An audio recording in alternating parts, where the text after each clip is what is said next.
My district ranges from the city of Norton all the way to the city of Radford. So to give you a little bit of perspective, by car it's 4 hours long. So some senators in Northern Virginia, they can walk their district in 2 hours, and it takes me 4 hours to drive my district. So it's very rural, conservative. We have a lot of farming, agriculture. We have some manufacturing. Tazewell County, Bland County, up in Pulaski County is known for some manufacturing, some agriculture.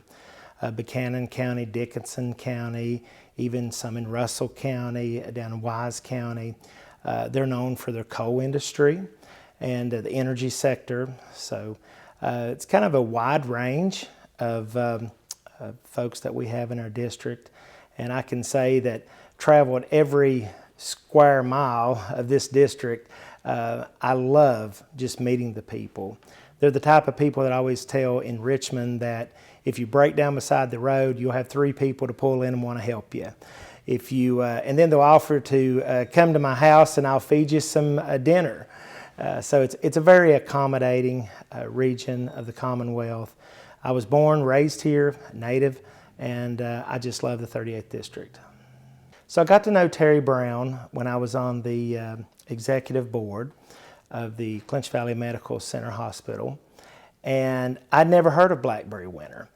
So when I heard Blackberry Winter, I was like, what is Blackberry Winter? I'd heard, my parents, my grandparents talk about Blackberry Winter, and so I inquired, I said, Terry, what is this?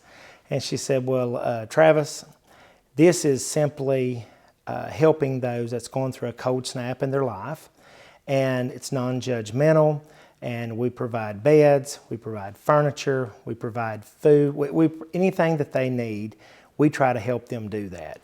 And I was amazed. I said, well, tell me more. And she told me about some of the instances where that a couple's home would burn down, or someone maybe would get out of jail or prison and they was trying to get back on their feet, and she would find out that they didn't have a bed. Maybe their children were sleeping on the floor.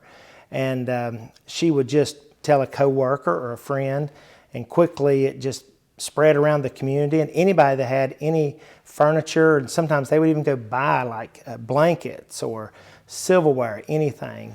And the concept I thought was just so cool to call it Blackberry Winter. And Terry's just a wonderful person. She is so, you can't help but feel the enthusiasm that she has when she's talking about this. And you can tell it's a deep passion of hers. And I just love Terry to death, and she does a wonderful job for the community. So Southwest Virginia does have challenges. We don't have a lot of flat land. We are very mountainous. That's why that we have the coal that we have, the deposits, the minerals and stuff we have.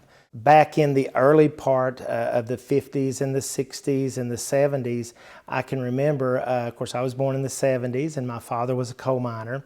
My grandfather was a coal miner. A lot of my family was coal miners. And it was great. There was a lot of young men that would get out of high school and they could go right into the coal mine industry and make a good living. Unfortunately, we have seen a decline in population because coal has, it's up and down, it's very cyclical.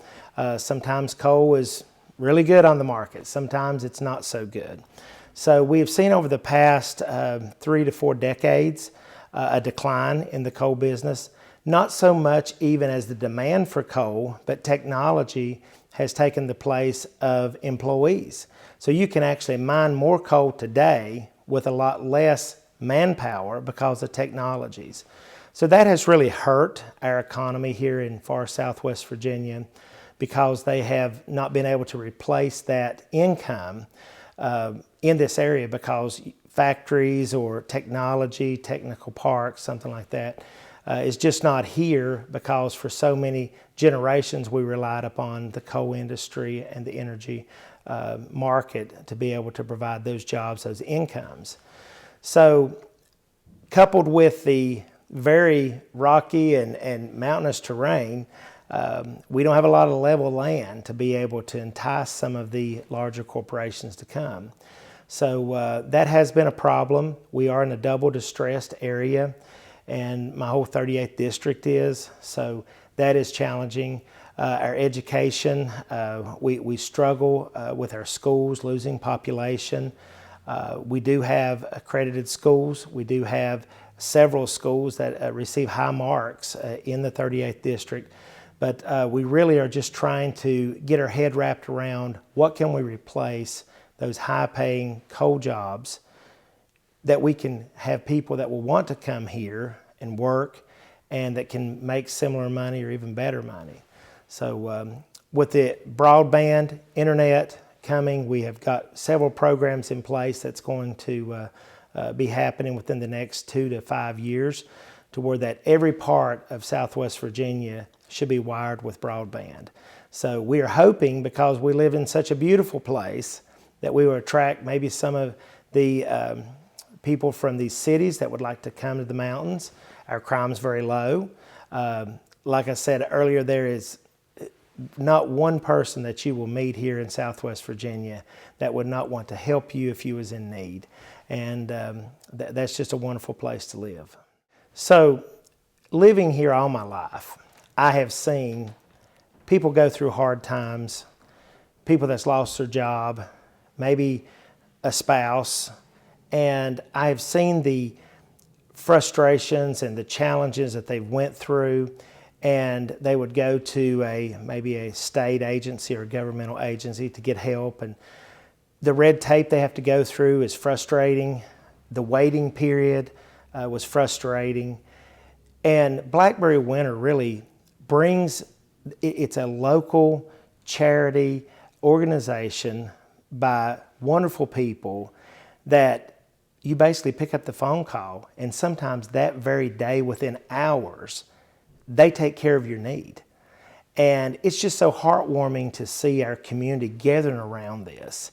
And I don't know of another program, I'm sure there probably are, but I don't know of another program like this that has storage buildings full of furniture. We literally have all kinds of people that is reach out to say, what do you need? Give us a call. If you don't have us, give us a call. We will go purchase that, because they want to help their brother in need. They want to help their sister in need. They want to help that family that's going through that tough time in their life. And it's just very heartwarming to see an organization like this in our community, to where you don't have to wait on the government or the state agency or even a local agency, but they do it because they have it. They've got a heart that they want to help their family, their friends, their community. It's just so wonderful to see that in Blackberry Winter. Terry Crawford Brown is a very intense person. She's very focused, and she is just, when she puts her mind to do something, it gets done. She is going to dog that. She don't take no for an answer. She makes things happen. I just love Terry. I wish that we could clone her in like multiple times, because every community needs a Terry Brown. You know, there's stories that you hear from generations. And I remember my grandmother talking about having to ride a horse and work. She was deaf, and she worked for farmers, and they would pay her in produce. And they'd pay her maybe a half a gallon of milk. And I remember that one time on the way back home, the horse slipped and she dropped the milk. And that was her whole day's earnings, just for that half a gallon of milk that she dropped and broke. And she went home and she was upset. And the neighbors come by and helped her. And she never went without food. My mother and her sisters, they always had food. And I think about, Terry, that's what you're doing. You're helping people. You're not judging them. You don't even ask. You just see a need and you do it. And I thank you for that.